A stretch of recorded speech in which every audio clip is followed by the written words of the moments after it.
Assalamualaikum warahmatullahi wabarakatuh. Waalaikumsalam warahmatullahi wabarakatuh. Selamat siang. Siang. Gimana kabarnya hari ini? Sehat? Alhamdulillah. Alhamdulillah sehat. Sebelum mulai pelajaran hari ini, berdoa dulu ya. Meskipun tadi pagi sudah berdoa, tetapi kalau bisa setiap memulai pelajaran itu berdoa agar ilmu yang akan kalian serap dari itu, materi-materi yang kalian berikan itu kalian bisa mencernanya dengan baik, bisa kalian pahami, bisa kalian mengerti ya. Iya. Ketua kelas monggo memimpin doa. Berdoa mulai. Selesai. Oke, langsung saja ke absen. Ya. Hari ini 29 Mei ya. Ya. Amalia Fiorentina, Hadirku. Selvi Diansari, Adit Minanul Rohim. Hadir. Oke, alhamdulillah semuanya hadir ya, tidak ada yang sakit atau izin ya. Iya. Alhamdulillah. Semoga kita semua selalu sehat, selalu dalam lindungan Allah Subhanahu wa taala, tidak ada yang sakit, selalu diberi kesehatan, keberkahan. Alhamdulillah. Terus untuk pada siang hari ini setelah sholat zuhur gimana, masih ngantuk? Masih. Capek mau pulang? Iya.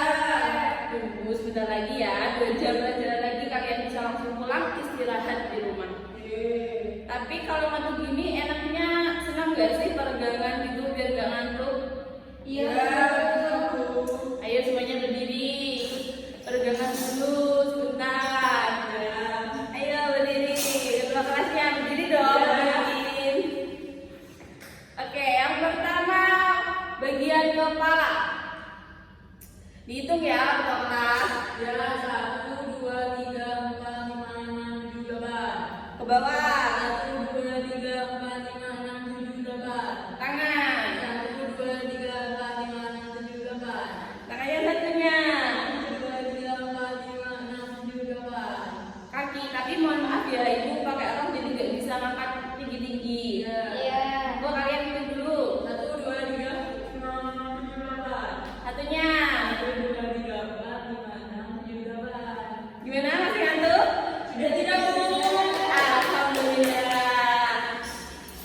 Oke, sebelum mulai pelajaran hari ini, ibu akan sedikit memberikan wejangan terlebih dahulu agar kalian juga termotivasi, memiliki semangat yang tinggi. Iya. Kalian kalau mau menggapai cita-cita kalian, ingin menjadi orang yang lebih baik di masa depan, menjadi pemimpin yang baik di masa depan, jangan pernah melewatkan satu waktu untuk bermalas-malasan. Karena awal bermalas-malasan untuk kedepannya, nanti kalian juga akan merasa dirugikan. Kenapa ya waktu kemarin aku malas-malasan? Jadi lebih baik kalian itu semangat, optimis, jangan pantang menyerah, terus gapai apa yang kalian inginkan, apa yang kalian impikan, dan jangan lupa bahagiakan orang tua kalian ya. Karena orang tua kalian lah yang berperan penting dalam kehidupan kalian dari mulai bayi sampai dewasa. Bahkan sampai mungkin orang tua kalian tidak ada, mereka tetap berperan penting buat kalian. Jangan lupakan itu ya, tetap semangat, optimis ya. Ya Bu. Oke, pembelajaran hari ini ada 2 materi. Kalian tahu materinya apa saja untuk hari ini? Belum tahu. Belum tahu. Oke, untuk materi hari ini ada 2. Yang pertama yaitu teori Maslow, yang kedua teori kebutuhan. Kenapa ibu memberikan materi ini pada hari ini? Agar kalian itu mampu memahami, mampu mengerti apa saja teori Maslow. Siapa Maslow itu, kenapa dia bisa mencetuskan sebuah teori seperti itu. Dan kalian juga bisa memahami serta mengerti apa saja sih teori kebutuhan itu, kenapa harus ada teori kebutuhan dalam hidup manusia. Semoga manfaat atau materi yang diberikan pada hari ini bisa kalian serap dengan baik, bisa kalian pahami, serta bisa mungkin kalian lakukan di kehidupan sehari-hari. Ya. Oke, langsung saja ke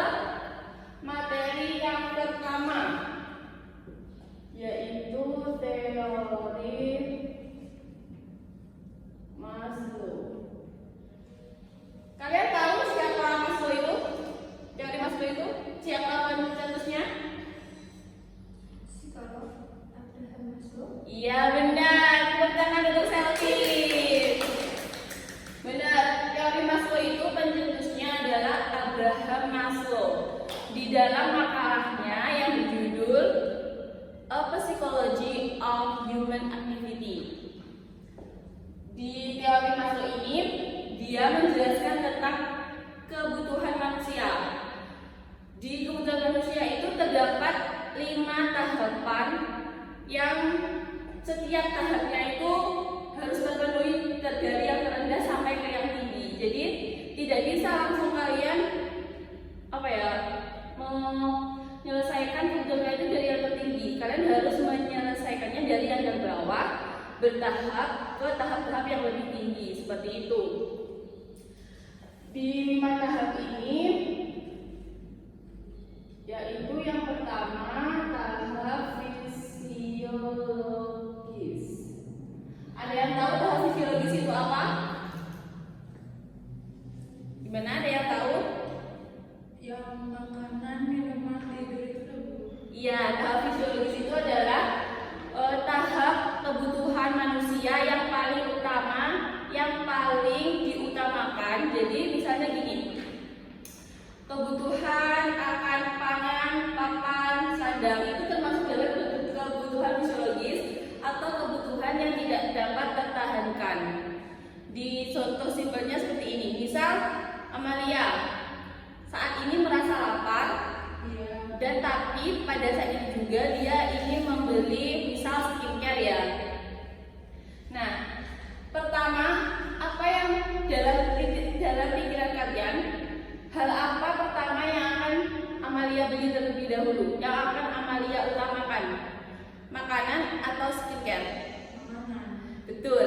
Nah, ini kenapa bisa dikatakan makanan yang diutamakan? Karena dalam tahap kebutuhan fisiologis, makanan ini merupakan kebutuhan utama yang tidak dapat tertahankan. Jadi kayak kalaupun aku lapar dalam keadaan pengen beli skincare, tapi perutku yang paling utama. Kalau perutku sakit, untuk apa aku beli skincare? Kan aku tidak akan menggunakan skincare untuk kebutuhan perutku. Jadi selalu mengutamakan yang pertama yang dibutuhkan terlebih dahulu.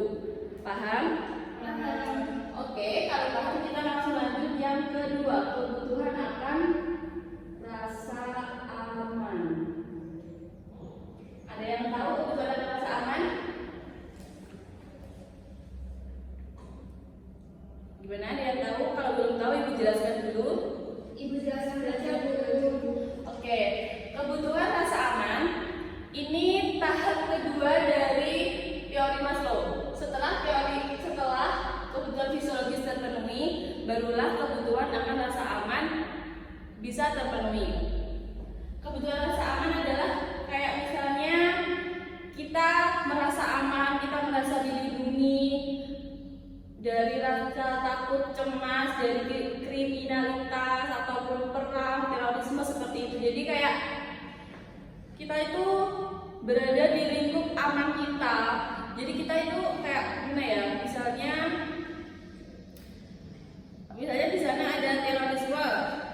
Nah, kita menciptakan rasa aman kita sendiri. Kita harus melindungi diri kita sendiri dari si terorisme itu, mungkin dengan lari, dengan pergi dari tempat itu.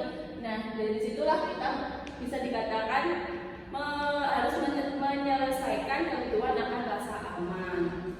Gimana? Ada yang belum paham? Oke, langsung ke yang ketiga. Tahap ketiga yaitu kebutuhan akan rasa dimiliki dan kasih sayang. Atau sosial. Kebutuhan akan rasa dimiliki dan kasih sayang itu pada tahap ketiga setelah kalian memenuhi yang pertama kebutuhan fisiologis dan kebutuhan rasa aman. Kebutuhan rasa dimiliki dan kasih sayang atau sosial ini seperti bentuk pengakuan diri. Kalian merasa diakui di masyarakat. Kalian misalnya begini, ini loh aku lo berdiri di sini, ini ada aku, seperti itu. Itu namanya kebutuhan akan rasa dimiliki dan kasih sayang. Contoh simpel lainnya itu seperti kalian anak-anak ya.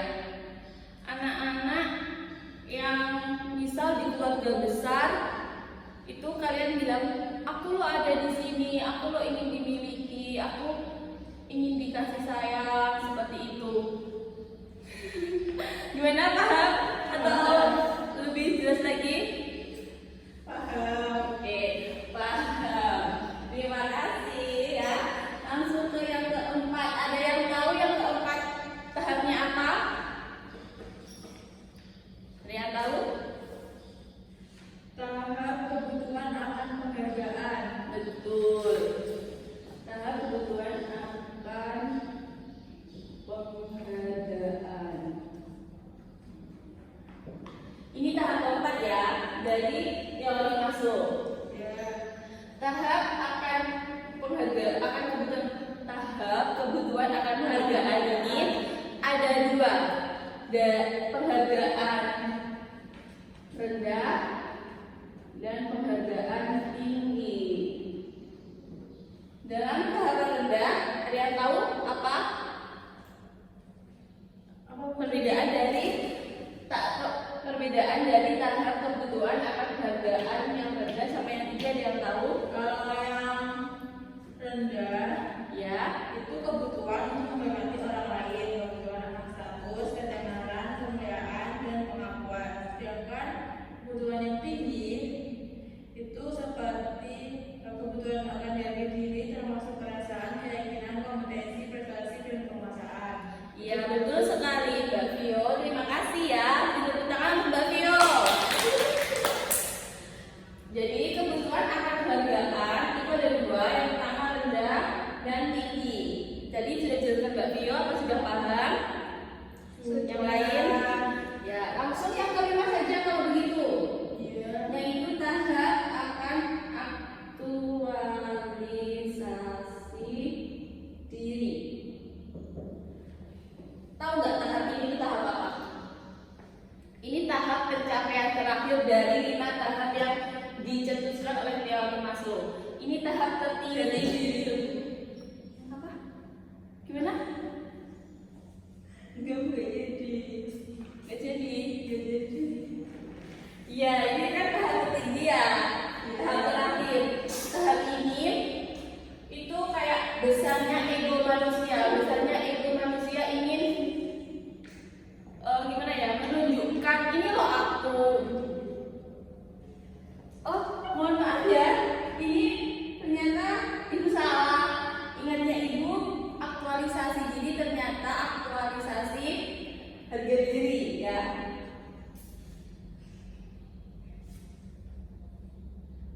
Iya, Bu. Ya. Ya. Ya. Maaf ya. Ya enggak apa-apa, Bu. Ini adalah kayak pengakuan tadi. Ini loh aku. Maksudnya itu ego manusia itu pada tingkat tertingginya. Jadi mereka tuh kayak ingin menunjukkan seberapa besar kemampuannya. Dan mereka itu memerlukan tantangan. Tantangan ini kayak mereka tuh ingin keluar dari zona nyaman. Jadi mereka tuh ingin menunjukkan diri sebaik mungkin, ininya tuh kayak sehebat mungkin dari diri mereka sendiri, seperti itu. Dari teori Maslow 5 tahap ini ada yang masih belum paham? Masih ada yang belum paham? Paham. Sudah paham, Bu. Oke, kalau sudah paham kita masuk yang kedua.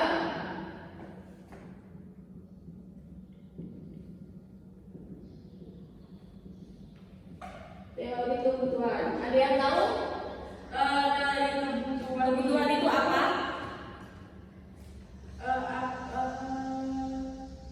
belum tahu, Bu. Kebutuhan itu suatu apa ya? Kayak suatu yang kita perlukan, suatu yang kita butuhkan pada saat itu juga. Jadi kayak ini ya, pada saat ini aku membutuhkan ya mungkin kebutuhan yang datang seperti itu. Di dalam teori kebutuhan ada 4 sifat, ada 4 jenis. Ada yang tahu apa saja jenisnya? Bisa disebutkan kalau tahu? Teori kebutuhan ya, Bu. Iya, dari teori kebutuhan ada 4 jenis. Yang kebutuhan primer itu bukan, Bu. Itu bukan termasuk, tapi dia masuk dalam jenis apa? Oh, berdasarkan intensitas kebutuhan. Oke, pertama berdasarkan intensitas kebutuhan. Yang kedua ada berdasarkan sifatnya. sifat. Yang ketiga Berdasarkan waktu, dan yang keempat berdasarkan subjek yang menunjukkan. subjek yang menentukan.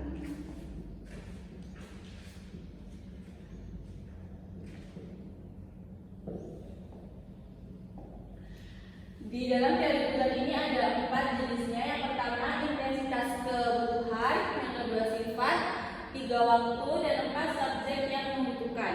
Dari masing-masing jenis ini bisa dijabarkan menjadi 3. Yang pertama primer, sekunder, sama tersier. Dari sifatnya ada 2, yaitu jasmani dan rohani. Dari waktu ada 3. Yang pertama masa sekarang, yang akan datang, dan yang secara tiba-tiba. Dan subjek yang membutuhkan itu ada 2. Yang pertama individu dan kelompok. Oke, yang pertama saja langsung ya. Teori kebutuhan yang dilihat dari jenisnya, intensitas kebutuhan itu kan ada 3, primer, sekunder, sama tersier. Ini sebenarnya hampir sama dengan kebutuhan dari teori Maslow yang pertama, yaitu fisiologis. Kebutuhan mendasar, kebutuhan yang paling diutamakan, dan kebutuhan yang harus didahulukan. Dari primer ada yang tahu contohnya apa? Dari kebutuhan primer sama, tadi sama yang fisiologis. Sandang, pangan, dan papan. Betul. Yang sekunder tahu contohnya apa? Sekunder itu kayak gimana ya? Dari kebutuhan primer yang sudah kalian penuhi, itu adalah kebutuhan kedua. Kebutuhan ini misal kayak kesehatan, seperti itu kebersihan, itu termasuk dalam teori kebutuhan. Jenis intensitas kebutuhan masuk ke sekunder. Untuk tersier itu enaknya misalnya contohnya itu seperti kalian sudah insya Allah ya, semoga kalian itu memiliki segalanya, sudah banyak uang, banyak rezeki, seperti itu. Nah, ketika kalian memiliki banyak uang, banyak rezeki, primer sekunder itu sudah terpenuhi. Kalian bisa memenuhi yang tersier. Tersier itu seperti barang mewah, misalnya mobil, perhiasan, nah seperti itu. Gimana, sudah paham? Oke, langsung yang kedua berdasarkan sifat. Ada 2, yaitu jasmani dan rohani. Perbedaannya ini, kalau jasmani itu kebutuhan untuk fisik atau raga.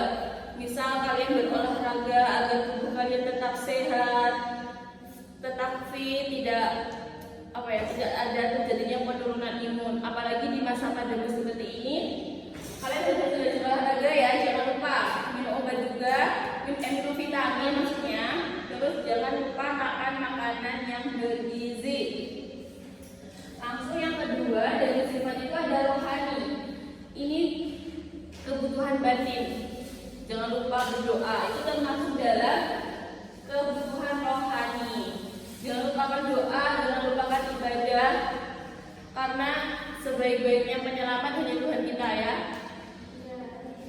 Gimana, sudah paham berdasarkan sifat tadi jasmani sama rohani? Langsung ke yang ketiga, yaitu berdasarkan waktu. Ada 3, yaitu masa sekarang, masa yang akan datang, dan secara tiba-tiba. Perbedaannya ini cukup jelas, cukup tipis sebenarnya. Yang masa sekarang itu yang sekarang ini, kebutuhan yang kalian perlukan saat ini. Misal kalian lapar, ya kalian membutuhkan makanan, seperti itu untuk masa sekarang ya contohnya. Dan masa yang akan datang itu kayak tabungan kalian, kayak investasi kalian. Di masa tua itu pengennya itu yang leha-leha enak. Nah, masa sekarang kalian harus bekerja keras agar masa yang akan datang kebutuhan kalian itu kayak bisalah terpenuhi dengan dana-dana pensiun yang sudah saya investasikan terlebih dahulu seperti itu. Dan untuk yang dana tiba-tiba ini contohnya, mohon maaf sebelumnya ya, misal dari keluarga kalian ada yang sakit, tetapi keuangan kalian itu sedang tidak baik, sedang ada penurunan. Nah, maka kan kalian tidak ikut, mungkin kalian dalam pihak desa tidak dapat KIS, kartu Indonesia Sehat, atau kalian juga tidak mendaftarkan ke BPJS. Nah, ini termasuk dalam kebutuhan secara tiba-tiba, karena kalian secara tiba-tiba memerlukan uang untuk misal berobat, misal harus opname. Nah, itu termasuk dalam kebutuhan secara tiba-tiba. Langsung saja yang keempat, yaitu subjek yang membutuhkan. Ada dua, individu dan kelompok. Hal ini sebenarnya juga gimana ya, perbedaannya itu tipis. Individu ya saya sendiri, seperti itu, kebutuhan saya sendiri, kebutuhan yang tidak bisa digunakan untuk misalnya ke orang lain. Jadi kayak kebutuhan, kalau perempuan kan mohon maaf ya, terus sendiri itu kayak bisa haid atau gimana, itu kan memerlukan pembalut untuk kebutuhan dirinya sendiri, tidak bisa untuk kelompok. Nah, kalau misal kelompok itu OSIS sekolah, kebutuhan kelompok membutuhkan ruang rapat, ruang yang luas untuk rapat. Nah, ini juga termasuk dalam kebutuhan kelompok. Dimana untuk penjelasan ibu hari ini ada dua materi, yang pertama materi Maslow sama materi kebutuhan. Sudah paham, sudah jelas? Alhamdulillah. Gimana kalau kita langsung ke pertanyaan ya, ke kelompok. Kalau pertama ibu bagi tadi yang masuk Amalia ya, kelompok 1. Terus Selvi sama Adit kelompok 2 ya.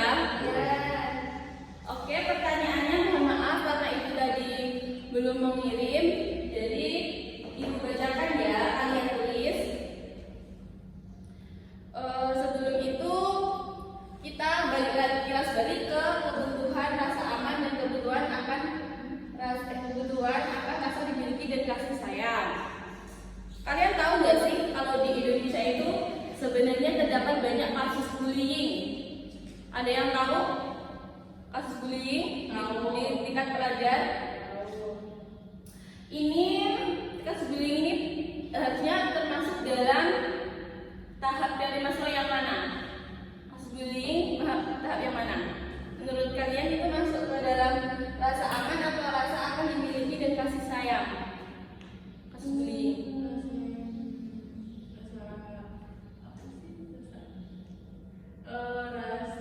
Rasa aman, betul, Amalia. Beri tepuk tangan. Oke, yang kedua deskripsi awalnya, kalian juga tahu kan di Indonesia itu terdapat kasus perceraian orang tua yang melibatkan korban anak. Nah, dalam teori Maslow ini korban anak itu termasuk dalam tahap apa?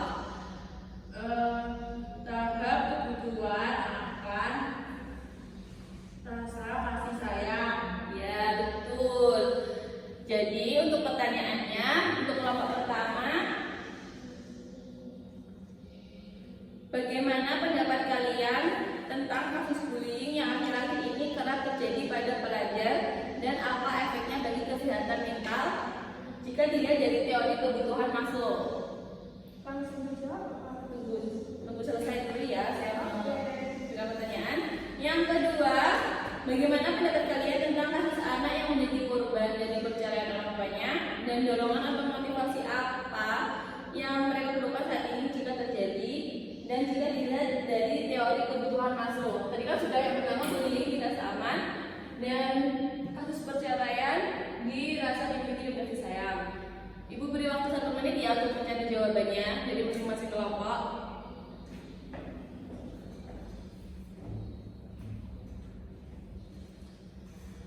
Oke, gimana kelompok 1 sama kelompok 2 sudah mendapatkan jawabannya? Sudah.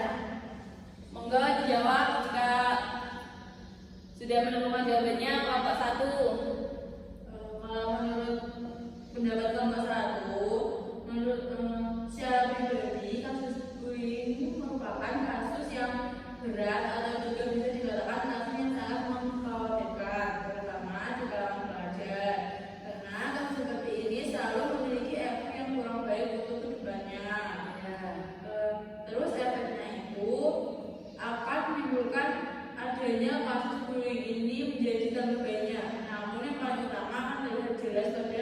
diri korban adalah efek pada mental.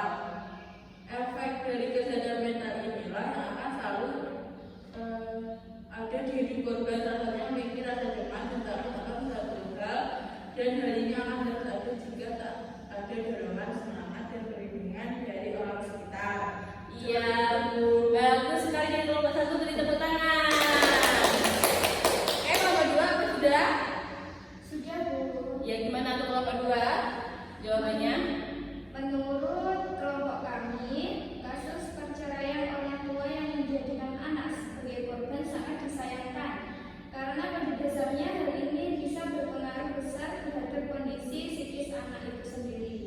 Dorongan atau motivasinya yaitu dorongan yang bisa kita berikan adalah dengan tetap memberikan kasih sayang, perhatian kepada mereka.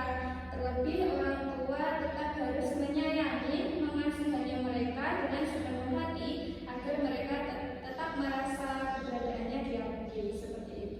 Iya, betul sekali. Beri tepuk tangan juga untuk kelompok 2. Oke, karena waktunya sudah habis, kita juga sudah mau pulang. Pulang. Tapi sebelum itu, apa saja yang tadi sudah Ibu berikan kepada kalian? Materi-materi apa yang sudah Ibu sampaikan? Ada yang masih ingat? Teori Dari masuk ada 5 tahap. Yang pertama fisiologi, rasa aman, rasa memiliki kasih sayang, ada penghargaan, dan aktualisasi harga diri. Oke, yang kedua ada teori apa untuk hari ini? kebutuhan. Oke, kemudian ada 4. Yang pertama intensitas kebutuhan, yang kedua sifat, yang ketiga waktu, dan yang keempat subjek yang membutuhkan. Semoga pembelajaran hari ini itu ya bisa kalian serap baik-baiknya, bisa kalian pahami, bisa kalian laksanakan di kehidupan sehari-hari jika kalian membutuhkannya. Semoga untuk kedepannya harapan Ibu kalian lebih semangat lagi ya, meskipun ini jam terakhir harus tetap semangat, harus optimis mencapai cita-cita kalian. Oke, karena sudah di penghujung hari, untuk sebelum pulang mari berdoa terlebih dahulu ya. Ya. Monggo ketua kelas berdoa untuk pulang. Ayo berdoa dimulai. Selesai. Oke, terima